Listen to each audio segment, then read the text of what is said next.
पोखरे खुदवाने का महात्म्य तथा एक धनी की कथा। ब्राह्मणों ने कहा, मुनि श्रेष्ठ, यदि हम लोगों पर आपका अनुग्रह हो तो उन श्रेष्ठ कर्मों का वर्णन कीजिए जिनसे संसार में कीर्ति और धर्म की प्राप्ति होती है। व्यास जी ने कहा, जिसके खुदवाए हुए पोखरे में अथवा वन में गौएं 1 मास या 7 दिनों तक तृप्त रहती हैं, वह पवित्र होकर संपूर्ण देवताओं द्वारा पूजित होता है। विशेषतः प्रतिष्ठा के द्वारा पवित्र हुई पोखरी के जल का दान करने से जो फल होता है वह सब सुनो। पोखरे में जब मेघ वर्षा करता है उस समय जल के जितने छींटे उछलते हैं उतने ही 1000 वर्षों तक पोखरा बनवाने वाला मनुष्य स्वर्गलोक का सुख भोगता है। जल से खेती पकती है जिससे मनुष्य को प्रसन्नता होती है। जल के बिना प्राणों का धारण करना असंभव है। पितरों का तर्पण, शौच, सुंदर रूप और दुर्गंध का नाश, ये सब जल पर ही निर्भर है। इस जगत में संग्रह किए हुए संपूर्ण बीजों का आधार जल ही है। कपड़े धोना और बर्तनों को मांज धोकर चमकीला बनाना भी जल के ही अधीन है। इसी से प्रत्येक कार्य में जल को पवित्र माना गया है। अतः सब प्रकार से प्रयत्न करके सारा बल और सारा धन लगाकर बावली, कुआं तथा पोखरा बनवाने चाहिए। जो निर्जल प्रदेश में जलाशय बनवाता है उसे प्रतिदिन इतना पुण्य प्राप्त होता है जिससे वह एक दिन के पुण्य के बदले एक कल्प तक स्वर्ग में निवास करता है। जो पुरुष प्रतिदिन दूसरों के उपकार के लिए 4 हाथ कुआं खोदता है वह एक वर्ष के पुण्य का एक कल्प तक स्वर्ग में रहकर उपभोग करता है। जलाशय बनाने का उपदेश देने वाले को 1 करोड़ वर्षों तक स्वर्ग का निवास प्राप्त होता है तथा जो स्वयं जलाशय बनवाता है उसका पुण्य अक्षय होता है। पूर्व काल की बात है, किसी धनी के पुत्र ने एक विख्यात जलाशय का निर्माण कराया जिसमें उसने 10,000 सोने की मोहरें व्यय की थीं। धनी ने अपनी पूरी शक्ति लगाकर प्राणपण से चेष्टा करके बड़ी श्रद्धा के साथ संपूर्ण प्राणियों के उपकार के लिए वह कल्याण में जलाशय तैयार कराया था। कुछ काल के पश्चात वह निर्धन हो गया। उसके बाद एक दूसरा धनी उसके बनवाए हुए जलाशय का मूल्य देने को उद्यत हुआ और कहा, मैं इस जलाशय के लिए 10,000 स्वर्ण मुद्राएं दूंगा। इसे खुदवाने का पुण्य तो तुम्हें मिल ही चुका है। मैं केवल मूल्य देकर इसके ऊपर अपना अधिकार करना चाहता हूं।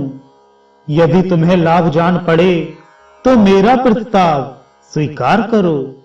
धनी के ऐसा कहने पर जलाशय निर्माण कराने वाले ने उसे इस प्रकार उत्तर दिया, भाई 10,000 का पुण्य फल तो इस जलाशय से मुझे रोज ही प्राप्त होता है। पुण्य वेत्ताओं ने जलाशय निर्माण का ऐसा ही पुण्य माना है। इस निर्जल प्रदेश में मैंने यह कल्याणमय सरोवर निर्माण कराया है। इसमें सब लोग अपनी इच्छा के अनुसार स्नान और जलपान आदि कार्य करते हैं। उसकी यह बात सुनकर लोगों ने खूब हंसी उड़ाई। तब वह लज्जा से पीड़ित होकर बोला, हमारी यह बात सच है। विश्वास ना हो तो धर्मानुसार इसकी परीक्षा कर लो। धनी ने ईर्ष्या पूर्वक कहा, बाबू मेरी बात सुनो, मैं पहले तुम्हें 10,000 स्वर्ण मुद्राएं देता हूं, इसके बाद मैं पत्थर लाकर तुम्हारे जलाशय में डालूंगा। पत्थर स्वाभाविक ही पानी में डूब जाएगा। फिर यदि वह समयानुसार पानी के ऊपर आकर तैरने लगेगा तो मेरा रुपया मारा जाएगा, नहीं तो इस जलाशय पर धर्मतः मेरा अधिकार हो जाएगा। जलाशय बनवाने वाले ने बहुत अच्छा कहकर उससे 10,000 मुद्राएं ले ली और अपने घर को चल दिया। धनी ने कई गवाह बुलाकर उनके सामने उस महान जलाशय में पत्थर गिराया। उसके इस कार्य को मनुष्यों, देवताओं और असुरों ने भी देखा। तब धर्म के साक्षी ने धर्म तुला पर 10,000 स्वर्ण मुद्राएं और जलाशय के जल को तोला, किंतु वे मुद्राएं जलाशय से होने वाले एक दिन के जलदान की भी तुलना ना कर सकी। अपने धन को व्यर्थ जाते देख धनी के हृदय को बड़ा दुख हुआ। दूसरे दिन वह पत्थर भी द्वीप की भांति जल के ऊपर तैरने लगा। यह देख के लोगों में बड़ा कोलाहल मचा। इस अद्भुत घटना की बात सुनकर धनी और जलाशय का स्वामी दोनों ही प्रसन्नता पूर्वक वहां आए। पत्थर को उस अवस्था में देख धनी ने अपनी 10,000 मुद्राएं उसी की मान ली। तत्पश्चात जलाशय के स्वामी ने ही वह पत्थर उठाकर दूर फेंक दिया। नष्ट होते हुए जलाशय को पुनः खुदवाकर उसका उद्धार करने से जो पुण्य होता है उसके द्वारा मनुष्य स्वर्ग में निवास करता है तथा प्रत्येक जन्म में वह शांत और सुखी होता है। अपने गोत्र के मनुष्य, माता के कुटुंबी, राजा, सगे संबंधी, मित्र और उपकारी पुरुषों के खुदवाए हुए जलाशय का जीर्णोद्धार करने से अक्षय फल की प्राप्ति होती है। तपस्वियों, अनाथों और विशेषतः ब्राह्मणों के लिए जलाशय खुदवाने से भी मनुष्य अक्षय स्वर्ग का सुख भोगता है।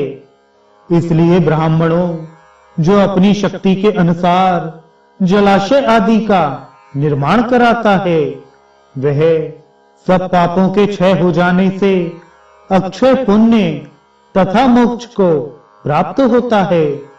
जो धार्मिक पुरुष लोक में इस महान धर्ममय उपाख्यान को सुनाता है उसे सब प्रकार के जलाशय दान करने का फल होता है। सूर्य ग्रहण के समय गंगा जी के उत्तम तट पर 1 करोड़ गोदान करने का जो फल होता है वही इस प्रसंग को सुनने से मनुष्य प्राप्त कर लेता है।